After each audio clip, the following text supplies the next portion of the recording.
छापेमारी में आप निकाल के देख लीजिए। तो जो आदमी जो इसका सेक्रेटरी घूस में पकड़ा जा रहा हो और उसी का मीटर पूरे बिहार में लगाने का काम किया जा रहा हो, तब आप समझ उसमें चिप लगाया जा रहा है। भाई गरीब आदमी है, अगर रात में कट जाए, इतनी समस्या है उसके अंदर, और आप लोगों को कॉन्फिडेंस में नहीं लेते हैं, जबरन जाके मीटर लगा देते हैं। और अगर आप मना कोई करता है तो उस पर आप एफआईआर करके उसको आप अरेस्टिंग की बात कर देते हैं और कहते हैं काम करने को तैयार नहीं है। ब्लॉक के किसी भी पदाधिकारी को आप उठा लीजिए, ये मैं डंके की चोट पे कहता हूँ। आज थाना का वही हाल है, बहुत अफसोस के साथ कहना पड़ता है। आज ब्लॉक का वही हाल है। आज किसी भी पदाधिकारी का मैं नाम नहीं लूँगा, लेकिन अफसोस है कि बिना पैसे के कोई काम करने के लिए तैयार नहीं है।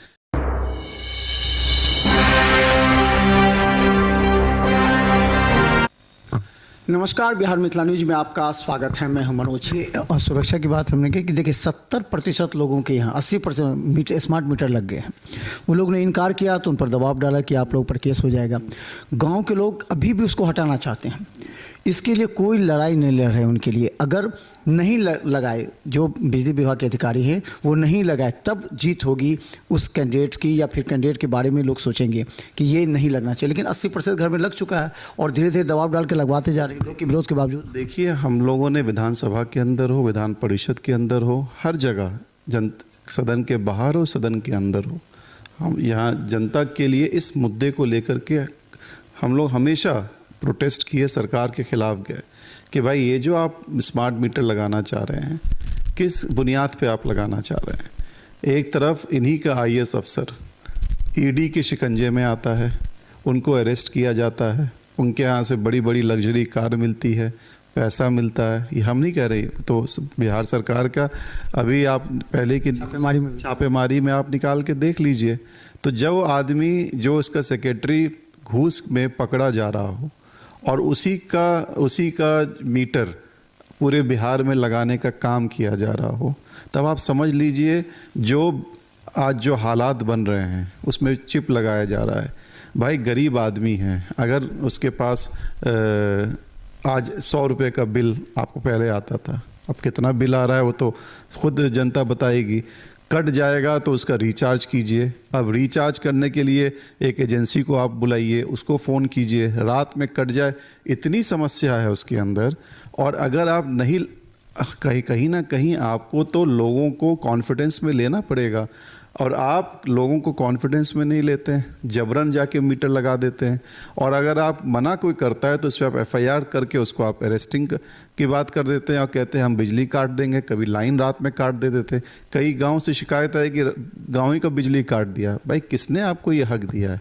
क्या किसी लॉ में कहीं नियम कानून में ये लिखा है कि आप जबरन जा करके किसी की बिजली काट के और उस पर एफआईआर दर्ज कर दीजिए कि हम प्रोटेस्ट करते हैं कि हम ये चीज़ नहीं लगने देंगे?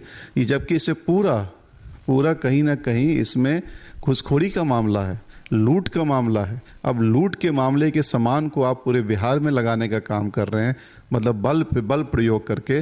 तो ये जनता देख रही है, हमारे किसान मजदूर देख रहे हैं। ये गरीब क्षेत्र है, यहाँ पे ज़्यादातर लोग गरीब परिवार से आते हैं, जो गांव में रहते हैं, किसान मजदूर हैं।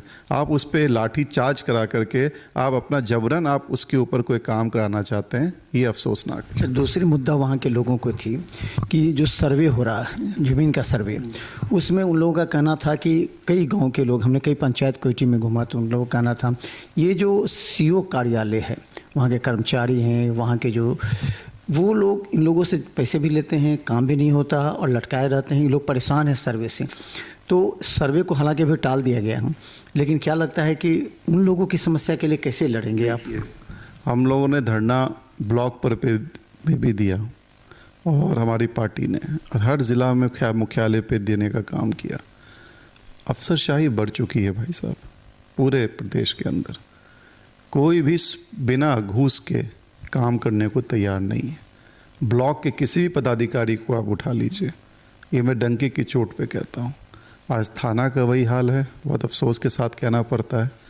आज ब्लॉक का वही हाल है। आज किसी भी पदाधिकारी का मैं नाम नहीं लूँगा, लेकिन अफसोस है कि बिना पैसे के कोई काम करने के लिए तैयार नहीं है। आज जहाँ तक आप इस सर्वे की बात कर रहे हैं, सरकार ने तो एक पंडोरा बॉक्स खोल दिया है पूरे बिहार के अंदर। गांव गांव घर घर में लड़ाई झगड़ा पैदा कर दिया है इन्होंने। मतलब अब आपको अफसोस होगा जान करके, जब ये इन्होंने अनाउंस किया तो रजिस्ट्री ऑफिस जा करके आप देखिएगा लाठी चार्ज हो रहा था वहाँ पे। एक एक रजिस्ट्री ऑफिस में एक एक पदाधिकारी कितना पैसा ले रहे थे नक्शा का और सारा जो पेपर बनता है लैंड का, उसके लिए 1 रुपये की जगह 100 रुपये लिया जा रहा था। अब आप समझिए ये लूट नहीं तो और क्या है, अफसरशाही नहीं तो क्या है, घूसखोरी नहीं तो क्या है। तो सरकार इन चीज़ों से जब उनको लगा कि अब यहाँ पे ये फंस रहे हैं तो जबरन जाकर के फ़ौरन कहा कि अब अभी इसको थोड़ा डिले कर दिया जाए, क्योंकि घर घर में लड़ाई शुरू हो गई। अब कोई रहता है परदेश, 70% लोग तो परदेश रहते हैं, कोई दिल्ली बम्बई कलकत्ता में, कोई मिडिल ईस्ट में है, कोई अमेरिका लंदन में, वो चला आ रहा है और वो अपना कागज़ तैयार कर रहा है। कैसे कर रहा है, मतलब आपने एक तरीके से पूरे बिहार के अंदर एक असंतुलन जो कहिए एक क्रिएट कर दिया। और जब आप फंसे हैं तब आपको लगा है कि नहीं अब कैसे निकला जाए, तो इसको डिले करने का काम किया। तो ये सरकार को मानना चाहिए कि आपके कोई भी पदाधिकारी आज कहीं ना कहीं लिप्त ज़रूर हैं। अगर कहीं ना कहीं लिप्त नहीं होते तो आज ये जो हाल है, आप ब्लॉक पे चले जाइए, किसी भी हमारे जो गरीब परिवार का कोई भी व्यक्ति जाता है उसके पास वो बिना कुछ दिए हुए उसका काम नहीं हो रहा है। ये पहले नहीं था। राष्ट्रीय जनता दल के समय में जो वर्कर जाता था, जो गरीब किसान मजदूर जाता था, तो कोई भी पदाधिकारी हो, बीडीओ से लेके सीईओ पदाधिकारी तक, उनकी बात को सुनते थे, कुर्सी पे बैठाते थे और काम सुन करके बिना कुछ लिए दिए काम होता था। आज वो नहीं है। अंतिम सवाल, प्रशांत किशोर जो है वो एक अलग विकल्प के रूप में लोगों ने देखा था। हालांकि उपचुनाव में उन्हें सफलता नहीं मिली, लेकिन आपके प्रखंड हो या फिर सभी विधानसभा में 243 सीट पर उतार रहे हो, क्या लगता है कि कोयटी में अगर उतारते हैं अपने लोगों को, उसका क्या असर पड़ सकता है? देखिए, देश में हज़ारों पार्टियां हैं और सबको हक है अपनी पार्टी बनाने का और लड़ने का चुनाव। अब वो भी अपना एक पार्टी बन करके आए हैं, वो अपना चुनाव लड़ेंगे, तो उसमें मैं क्या टिप्पणी दूं? तो जनता उनको जवाब देगी कि क्या उनका परफॉर्मेंस रहता है, क्या नहीं रहता है। तो अभी कहना बहुत मुश्किल है। अभी उपचुनाव का रिज़ल्ट आप देख ही चुके हैं, उसी से कुछ ना कुछ विश्लेषण आप खुद निकाल लीजिए और समय का इंतज़ार कीजिए कि क्या आने वाला कल उनके लिए होता है। क्योंकि पार्टियां बनती हैं, ख़त्म भी होती हैं, आती हैं और जाती हैं।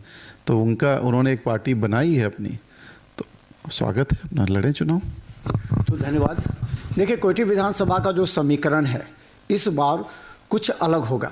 अलग इसलिए होगा कि पिछली बार जो चुनाव लड़े थे उनका उस क्षेत्र में नेताओं के प्रति, जो राष्ट्रीय जनता दल या महागठबंधन नेता थे, उनके बीच उनकी पकड़ थोड़ी सी कमज़ोर थी। इसीलिए डॉक्टर फराज फातमी पहले से भी वहाँ विधायक रहे हैं और 26 वोट से एक बार हारे थे।